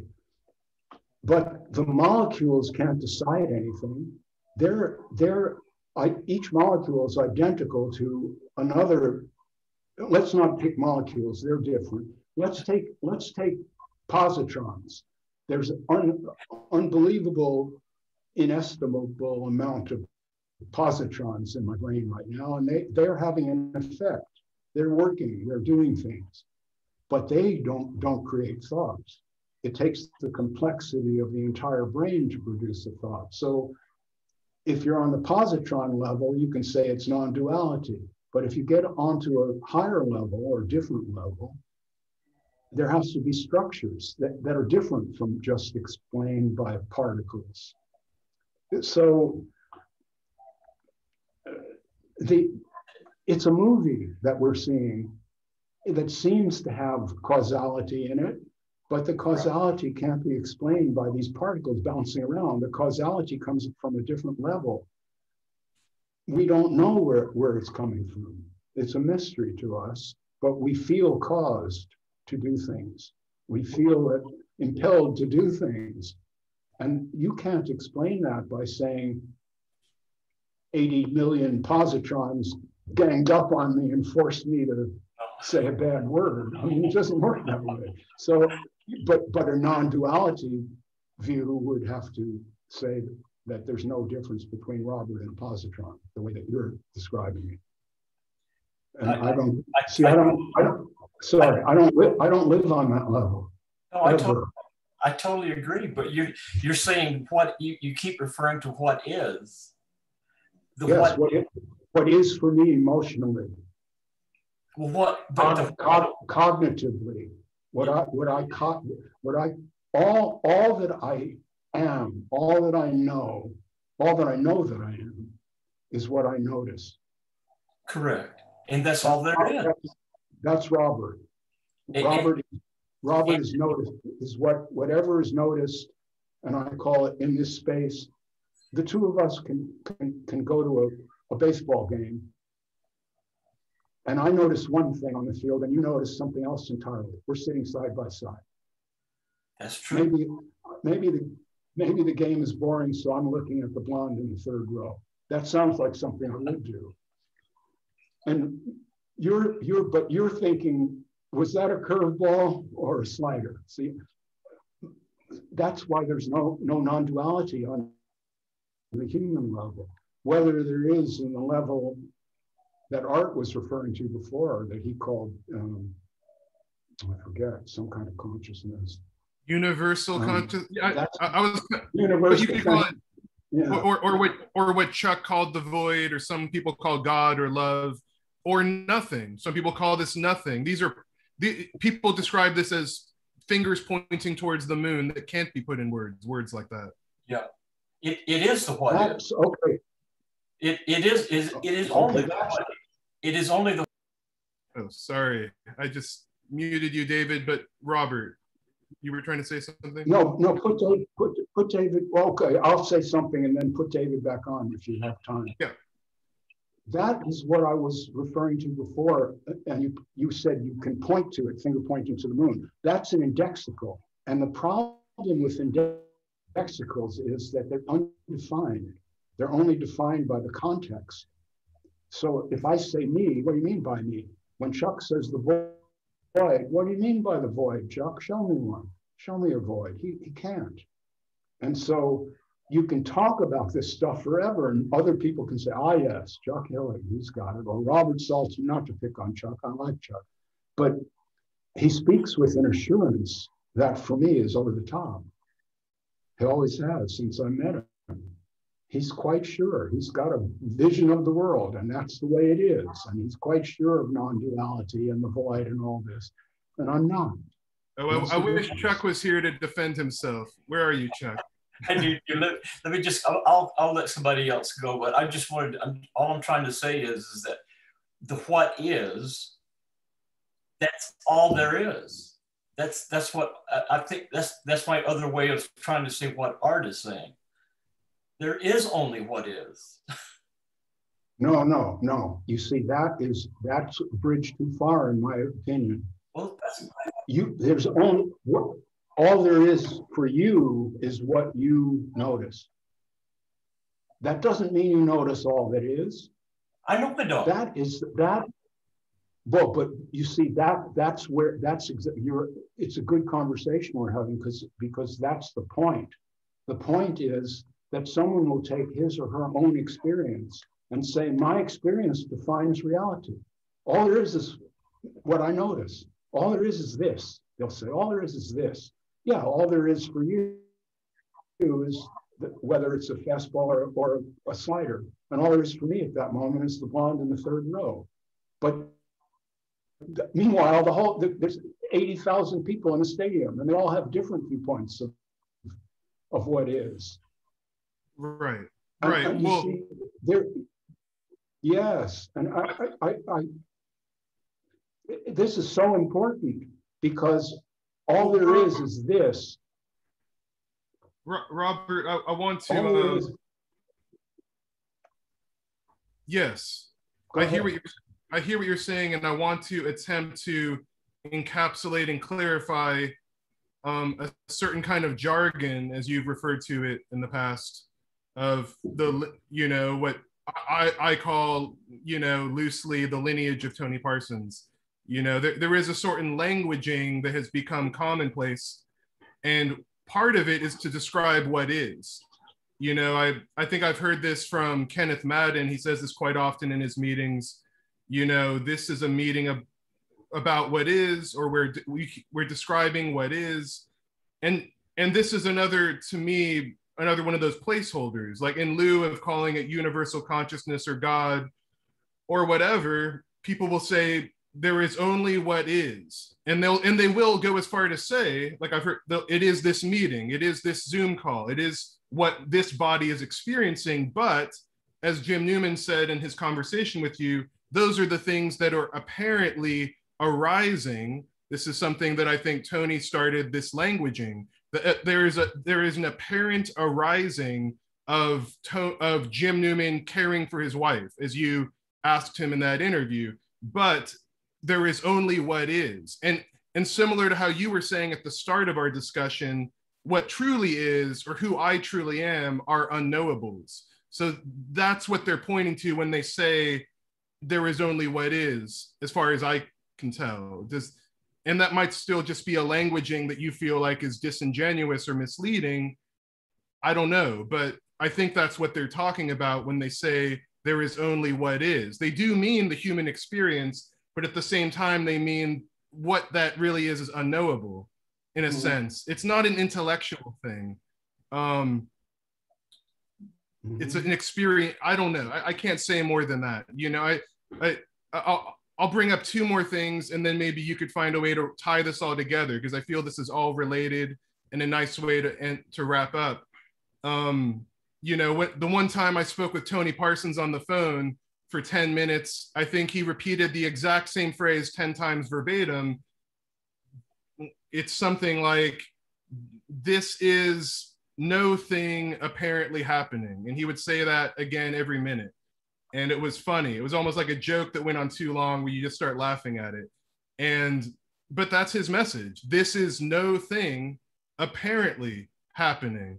And then Jennifer wrote in the chat, going back to Ramana and the whole be as you are quote, Jennifer wrote, when Ramana said, be as you are, Jennifer thinks he was talking about being nothing or the self, and that he was not referring to acceptance of the body and mind, or perhaps the experience of the body and mind. So yeah, what's your response to that, Robert? I don't think Jennifer has any idea what he was referring to. How could she? How? This is what we're discussing here. The thing like a Jim Newman is that he puts himself at the center of reality. And so when he says all there is this, he means my experience is all that exists. It's solipsism. It's solipsistic. It's a stage that children go through as they become teenagers. It's a question. We've all been through it, where you look at the world outside and you say, that's all inside of me. And so maybe I'm the only thing that really exists, and these other people are just figments of my imagination. It's a stage that we go through intellectually. I don't say all there is Robert, which is what all there is this means. That all there is what I think, feel, perceive, and cogitate. That's what Jim Newman is saying. He's saying, my love for my wife is just an apparent arising or something like that. I don't say that. I say I'm a human animal and I'm madly in love with my wife. And that's one of the least illusory things I can imagine. Love is one of the realest things that one can experience. In my experience, if someone else has a different experience, it's fine. But I don't make my experience the be all and end all. I don't make it the definition of reality. And that's where I part company with all these so-called teachers. They make their experience factual, and everyone else has to learn from them. And it's bizarre. It's a hypnotic trance. They're in it, and so are their followers, from my point of view. It's simple. To me, it's simple. I don't make my experience your experience. I don't say that you should have my experience. I don't say that you should come to me and learn how to be human from me. I don't have any secrets. Well, Robert, on that note, I would like to ask you one final question that it's kind of a follow-up from our previous interview, or just a repetition for people who haven't heard it, because I really liked this point that you made in that towards the end of our discussion, and you just touched on it now. So I feel like it's a perfect way to close. Although I do want to say I wish Jim Newman was here to defend himself as well, and that might not be the way he would characterize his view, but I'm only going to say that and leave it at that. But you said in our previous talk that you are not a teacher, and that you don't want people to follow what you say or agree with what you say. And then you make this other point where you say life is the teacher. You say life will always show you what to do next. And I was wondering if you would like to comment on those two statements you made. Sure, but Jim Newman and I had a long conversation, which has been recorded. It's available. I don't have it, but it's available somewhere. So it's on this channel. Yes. And I think it was a good conversation. I think the two of us gave one another a lot of space. I certainly wasn't negating him. I wanted to learn what I could from him. And yeah, I think he gave me the same consideration, although he's kind of trapped from my point of view in jargon. And so it's hard for him to snap out of that and just talk. But right. Okay, why I say I'm not a teacher, I just said it a few minutes ago. I have no secrets. I'm an ordinary human being, and I'm living my life as best I can. I'm kind of a bright guy in my way, and I've read a lot and learned a lot. I've known some really bright people in my life, scientists and theologians and all of this. I've gathered together what I could, but it doesn't amount to anything. It's just my point of view. I have one. People find it interesting. Some people do, other people hate it. That's life. I'm not a teacher. You can't come to me and awaken. It's not like that. If you read one of my books, both of them, I hope you read, at the end, I think you will know less than you thought you did when you started reading. And that will be helpful to you personally. But that's not a teaching, that's a deconstruction. So in the sense that deconstruction is valuable, you can say Robert is a guru of deconstruction. Then everybody goes, oh yes, Robert. And what I'm saying is Robert's nothing. Robert's just another guy with opinions and a point of view, and has not shy. I'm not shy to express them because I'm 76 years old, for Christ's sake. I'm going to die soon. Why not? Why wait? So that's all it is. I am not a teacher.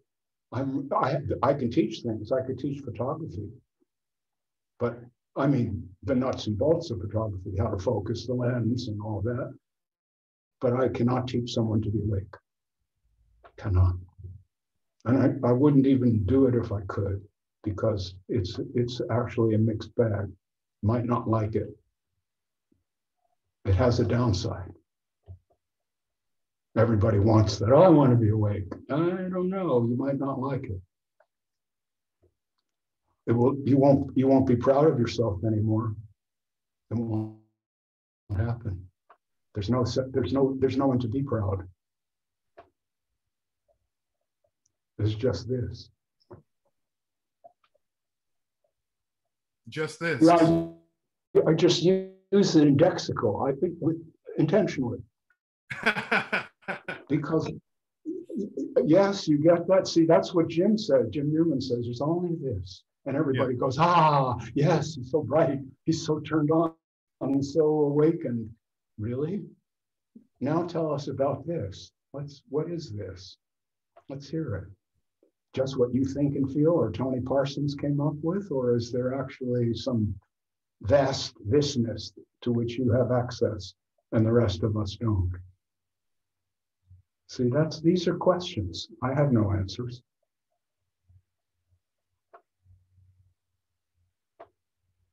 And why do you describe life as the teacher, or you said life will show you what to do next? Well, that's my experience. My experience is that I've bumbled through. I've made it for 76 years without having some instructor standing over me telling me what to do next. So where is that knowledge coming from? It's coming, I say, from being a human animal who is the result of countless years of evolution from a tiny one-celled, barely conscious being into this, which is a large-brained mammal. There's a lot built into that brain that came through the DNA and came through knowledge of what people said before. That's life. I'm embodying that along with 8 or 9 billion other people on the planet. That's life. There are many things we know how to do without being taught, after all. That's life. Life is the teacher. No one ever told me how to move my lines in quietus. It just happened. That's life. That's the basic life. That's the center of evolution right there. Who can do it and who can't get late. That's what it's all about. And we deny that, see, but that's how we got here. We had ancestors, the ones who couldn't make those thrusting movements, but they didn't have any offspring. And so their DNA isn't in the gene pool. It isn't in the genome. And if we understand that, that's what I mean on the physical level about that life is a teacher. If I reach out and touch the stove, if I touch a hot stove and burn myself, I won't touch that stove again. That's life taught me that. No one came to me and said, see, Robert, you touched a hot stove and now you're burned. Never do that again. Not at all. That just happened.